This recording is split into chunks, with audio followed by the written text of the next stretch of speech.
Indonesia is a mega-diverse country with the third highest biodiversity in the world.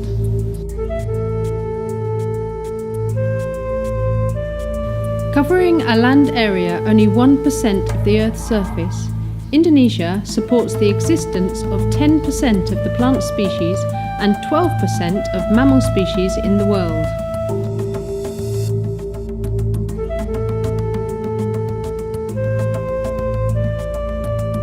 Sulawesi is the fourth largest island in Indonesia, forming part of the Wallacea region, with a rich combination of flora and fauna from Asia and Australasia.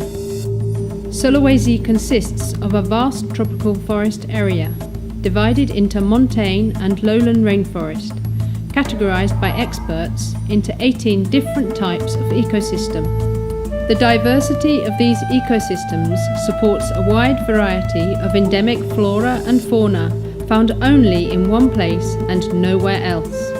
For example, of the 172 species of mammals found on Sulawesi Island, 62% are endemic. One of these endemic mammals on Sulawesi Island, also included in the national priority list of 25 species important for conservation, is the anoa.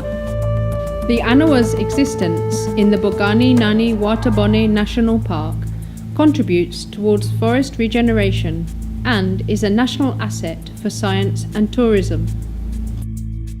Ya, anoa adalah satwa langka di Pulau Sulawesi, merupakan satwa yang endemik, hanya ada di Pulau Sulawesi.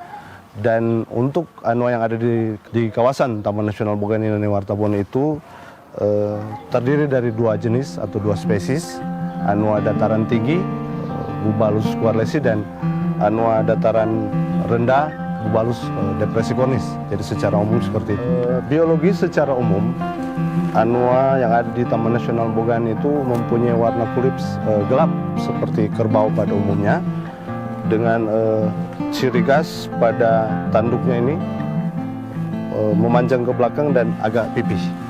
Pada kondisi-kondisi tertentu, anoa ketika menemukan ada gangguan atau ada yang masuk dalam wilayahnya, dia akan mengamankan diri ke daerah-daerah yang berawa, bersembunyi, ataupun dalam kondisi yang paling terdesak dia akan balik menyerang dengan menggunakan tanduknya. Anoa ini seperti kita ketahui tadi ada di dataran rendah dan dataran tinggi.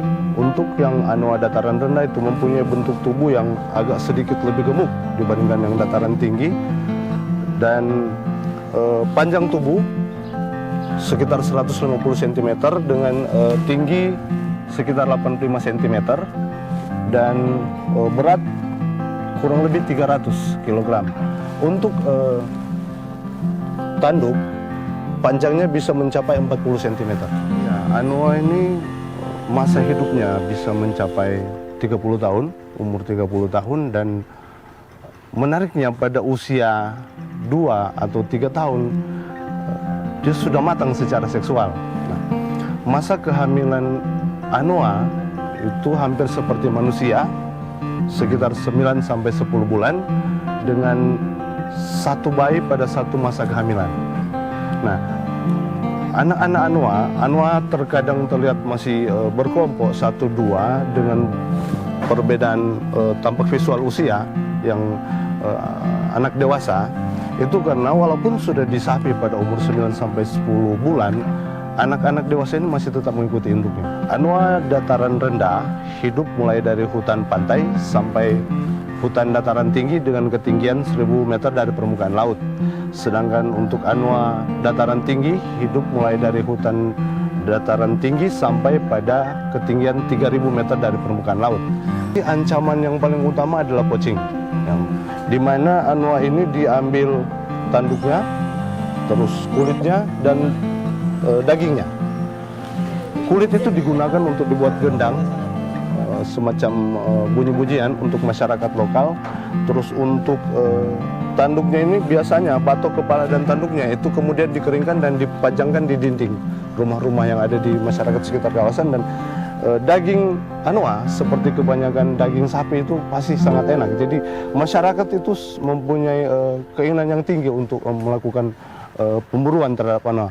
Selain itu secara umum gangguan terhadap habitat itu disebabkan karena adanya perambahan liar yang dilakukan oleh masyarakat yang berada di sekitar boundary kawasan Taman Nasional Bogani Nani Wartabone. Iya, untuk populasi anoa saat ini di kawasan Taman Nasional Bogani Nani Wartabone berdasarkan hasil inventarisasi terakhir tahun 2014 untuk anoa dataran rendah itu sekitar 357 individu dan untuk anoa dataran tinggi itu adalah 191 individu.